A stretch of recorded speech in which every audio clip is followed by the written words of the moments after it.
Hello guys, good morning. আরও একটি নতুন ব্লগ নিয়ে আমি তোমাদের সাথে। আর আজকের আমি ব্লগটি শুরু করছি আমাদের এই মাঠে থেকে, মানে আমার চাষের জমি থেকে। তো কিছুদিন আগে তোমাদেরকে দেখিয়েছি যে এখানে যে টমেটো গাছগুলি পোঁতা হয়েছিল আমাদের জমিতে, সেগুলি কত ছোট ছিল, আর সেই গাছগুলো এখন কতটা বড় হয়ে উঠেছে। কিছু কিছু গাছে ফুল চলে এসছে, কিছুদিন পরে ফলে পরিণত হবে। তো আজকের আমার বিকালে কিছু এখানে কাজ রয়েছে, সেগুলিও তোমাদেরকে দেখাবো। আর এখানে দেখো টমেটো গাছগুলো কত বড় হয়ে গেছে, দেখো শুধু তোমাদেরকে দেখাবো। কিছু কিছু গাছে ফুল এসে গেছে, মানে কিছুদিন পরে ফল ধরে যাবে, তোমাদেরকে দেখাচ্ছি। গাইস এদিকে দেখো, এই যে কি সুন্দর ফুল চলে এসছে গাছগুলোতে, দেখো পরস্পর এই যে গাছ রয়েছে কি সুন্দর হয়েছে। এই একটা, এটা কত বড় হয়ে গেছে গাছটা, দেখো। সত্যি বলতে গেলে আমার ফার্মিং করতে খুব ভালো লাগে।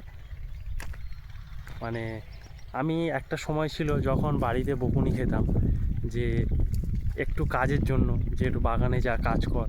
তা এখন দেখো এতটাই ভালোবেসে ফেলেছি চাষটাকে, ঠিক আছে, ফার্মিংটাকে। তো এখন তো খুবই ভালো লাগে। তো আজকের বিকালে কিছু কাজ রয়েছে, সেগুলি আমি করব, তোমাদেরকে দেখাবো। সকালবেলা এখানে অ্যাসিস্ট্যান্ট এখানে বিস্কুট খাচ্ছে, দেখো।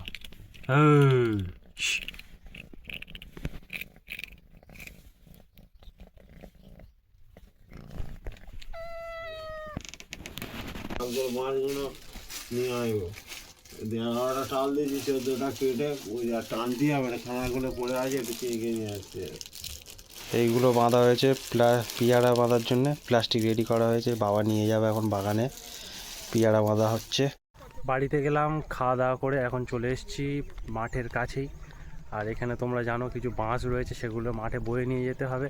আর আজকের ওয়েদারটা শুধু দেখো, মানে কোনো রোদ নেই, চারিদিকটা পুরো মেঘে ভরা রয়েছে। শুধু তোমাদের ওদিকটাকে দেখাচ্ছি, দেখো পুরো একদম চারিদিকটা মেঘে ভরা রয়েছে। দেখো সূর্যের তেজ তেমনভাবে নেই, সূর্যকে মেঘ পুরো ঢাকা দিয়ে দিয়েছে। ওদিকটাতে দেখো লাগছে, দেখো সত্যি এটা পুরো তো অসাধারণ লাগছে।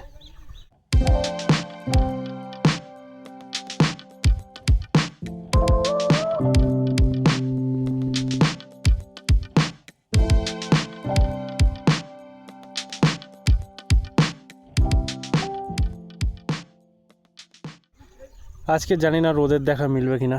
তো যাই হোক, এদিকে এই যে মাছ এখনও কিছু রয়েছে, তো এ কটা এখন আপাতত বয়ে নিয়ে ক্ষেতের ধারে রাখাও, কেননা লোক হবে 2-1 দিনের মধ্যে, কাজ শুরু হবে, তাড়াতাড়ি এগুলো বয়ে নিয়ে যেতে হবে। এখান থেকে ডিস্টেন্সটা অনেকটাই, এখান থেকে বয়ে নিয়ে যেতে হবে ওই যে তাল গাছ রয়েছে দূরে, ওই তাল গাছের ওখানে নিয়ে যেতে হবে। সত্যি খুব কষ্টকর ব্যাপার।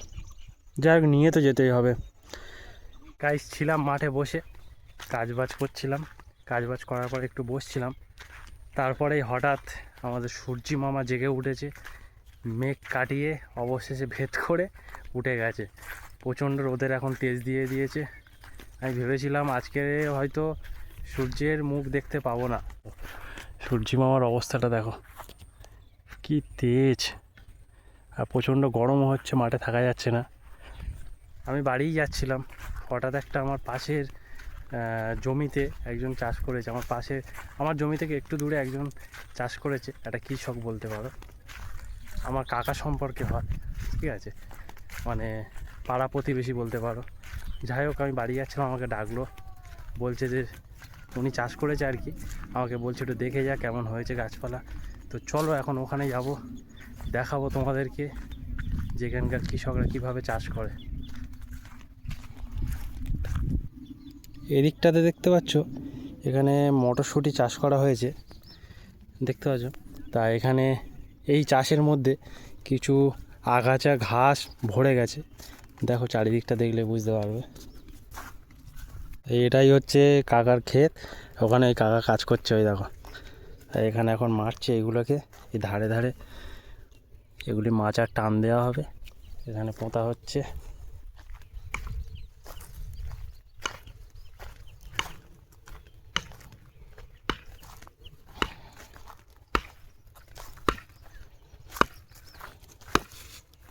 এইভাবে কাজ চলছে, দেখো দুরমুজ দিয়ে বাঁশগুলোকে পোঁতা হচ্ছে, আর এই বাঁশের গা থেকে তার দিয়ে টান দেওয়া হবে যখন মাচাটা হবে।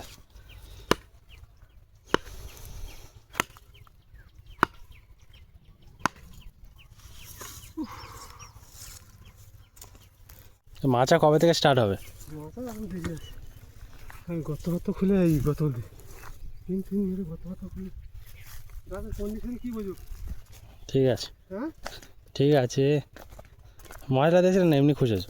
মশলা দিতে আচ্ছা ঠিক করে। আর 14 তো এটাই এই কাকার জমি, দেখতে পাচ্ছ এখানে সব টমেটোর চারা লাইন দিয়ে বসানো হয়ে গেছে, একদম সোজাসুজি। এগুলো ভাঁটি কাটা আছে। কাকা বলে দাও তো তুমি কত বছর ধরে চাষ করছো? 20 বছর ধরে চাষ করছি। কাকা 20 20 বছর ধরে চাষ করছে। আর তার সাথে কি কি করা হয়? এমনি আমি ফার্নিচারে কাজ করি। কাকা আর- ফার্নিচারেরও কাজ করে। গ্যাপেতে না এই চাষটা আমার একটা সত্যি কথা বলতে গেলে চাষটা একটা নেশার মধ্যে পড়ে গেছে। হ্যাঁ। প্রফিট পাওয়া হোক আর না হোক সেটা করার কথা নয়, এই সময়টা হলেই আমার এখানে একটু চাষ করি। এই একটা নেশার মধ্যে পড়ে গেছি। এই চাষ আমার পেশা নয়, কাজটাই আমার পেশা, কিন্তু চাষটা সম্পূর্ণ একটা নেশার মধ্যে পড়ে গেছে। ওই সময় হলে তোমার কাজ কাম যতই বলুক না কেন একটু চাষ করি। আমি 2005 সালে 2005-06 2 বছর চাষ করে মানে এত পয়সা পেয়েছি সেই পয়সার লোভটা ভুলতে পারছি না। এখন তো মানে এখনকার মানে ইয়ং জেনারেশন আর ওই চাষবাস করতে যায় না। টোটালি আসছে না, এর যা পরিশ্রম, এর যা খাটনি, ও পারবে না বলে ভাই আমার ঘর, আমি যে কোনো লাইনে যাব, 6 ঘন্টা হোক 8 ঘন্টা হোক কাজ করব, করে বেরিয়ে চলে আসবো। তাহলে কাকা কি বললো শুনতে পেয়েছো? এখন চাষে কেউ আসছে না, মানে ইয়ং জেনারেশন, মানে সবাই ভয় পাচ্ছে, এতটাই কষ্ট। মানে বুঝতে পারছো এই টানা রোদেতে কাজ করতে হচ্ছে। ওদিকে দেখাচ্ছি তোমাদেরকে, ওই দেখো কাজ চলছে, ওইদিকে কাজ চলছে, ওদিকেও কাজ চলছে। গাইস এখানে কে এসছে দেখো, সৌভিক এসছে। আজকের ওর ছুটি আছে, কারণ আজকের বৃহস্পতিবার, আজকের কাজ ছুটি, তার কারণে একটু মাঠে এসছে একটু। তা আর শরীরও খারাপ রয়েছে, যাই হোক, তা এখানে এসছে একটু একসাথে আড্ডা মারছে এখানে। তার সাথে এখানে কাকাও রয়েছে, আমরা 3 জন এখানে আপাতত রয়েছি। আর দূরে দেখতে পাচ্ছ কতটা রোদের টেম্পার রয়েছে, যার কারণে এই গাছের তলায় ছায়াযুক্ত স্থানে এখন আমরা সব বসে আছি। যাই হোক, একটু পরে তারপরে বাড়ি চলে যাব। সো গাইস, একটা নাম্বার থেকে এক্ষুনি ফোন এসেছিলো, আর আমি একটা ব্যাংকের বই করতে দিয়েছিলাম, কানাড়া ব্যাংক, যেটা আমি অনলাইনে খুলেছিলাম।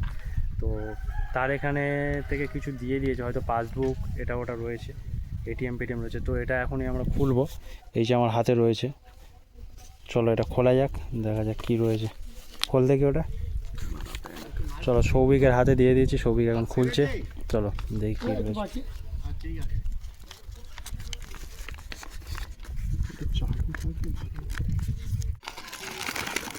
কি দিয়েছে দেখ। ও ভাই সাহ, এটা কি ছিল দেখতে পাচ্ছ? এটা কানাড়া ব্যাংক থেকে এসছে, Canara bank super app the AI1। চলো এখানে দেখতে পাচ্ছ এই কার্ড রয়েছে, মনে হয় এটা এটিএম রয়েছে, তার সাথে ওটা ব্যাংকের পাস বই চলে এসছে। দুপুরে আমরা ছিলাম মাঠে, তারপর মাঠ থেকে বাড়িতে আসি ওই 12টা-1টা নাগাদ। তারপর বাড়িতে এসে কিছু খাওয়া দাওয়া করে তারপরে একটু ঘুমিয়ে নিয়ে, আর এখন উঠে দেখছি ঘড়িতে বাজে 4টে। আর এখন আমি চলে যাব মাঠে, আর আমি নিয়ে যাব সঙ্গে করে একটা বালতি আর একটা মগ, কেননা কিছু মাদা শুকিয়ে গেছে, তাতে জল দিতে হবে।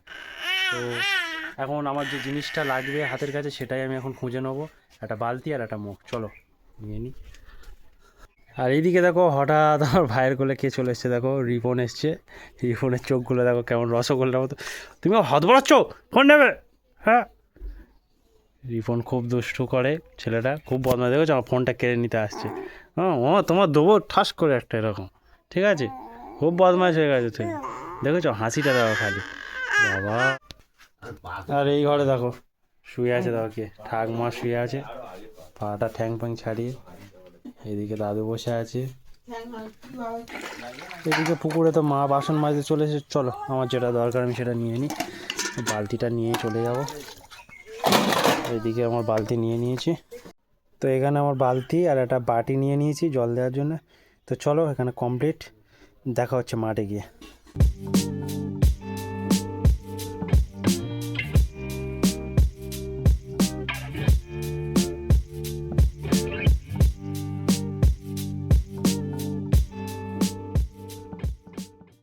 মাথা শুকিয়ে গিয়েছে, যার জন্য এখানে বালতি করে জল নিতে এসেছি। এখানে আমি বালতি করে জল নিয়ে নেবো। এই যে দেখতে পাচ্ছ পুরো শুকিয়ে গিয়েছে। এটা পুরো ভিজে ছিল যখন দানাটা পোঁতা হয়। তো এই শুকনো মাদার ওপরে অল্প করে একটু জল দিয়ে দেবো।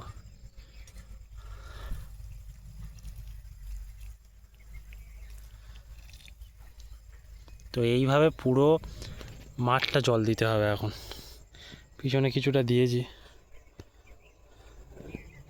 পুরোটা দিতে হবে। তো চলো কাজটা শেষ করেই তোমাদের সাথে দেখা হচ্ছে। গাইস আমার কাজ এখানে কমপ্লিট, এবার আমি বাড়িতে চলে যাব। আর আরেকটা জিনিস তোমাদেরকে দেখাই, ওদিকের শুধু ভিউটা দেখো, শুধু কেমন লাগছে শুধু বলো, দুর্দান্ত লাগছে একদম। দেখো গাইস মাঠে থেকে সন্ধ্যাবেলা বাড়িতে এসেছি, এখানে আমি বিস্কুট খাচ্ছি, এই যে রয়েছে হাতে। তা আমাকে বিরক্ত করে দিচ্ছে আমার অ্যাসিস্ট্যান্ট, এই দেখো, ওই জন্য ওকে বিস্কুট দিলাম, খাচ্ছে ওখানে। আর ভাই তো এখানে উচ্চ মাধ্যমিক পরীক্ষা এখনো চলছে, এই জন্য এখন পড়াশোনাটা চলছে।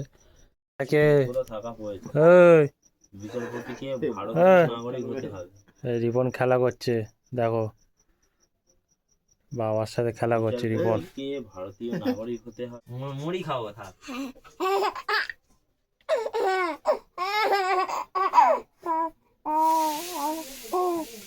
গাছ একটা জিনিস দেখো কেমন করবে, দেখো খালি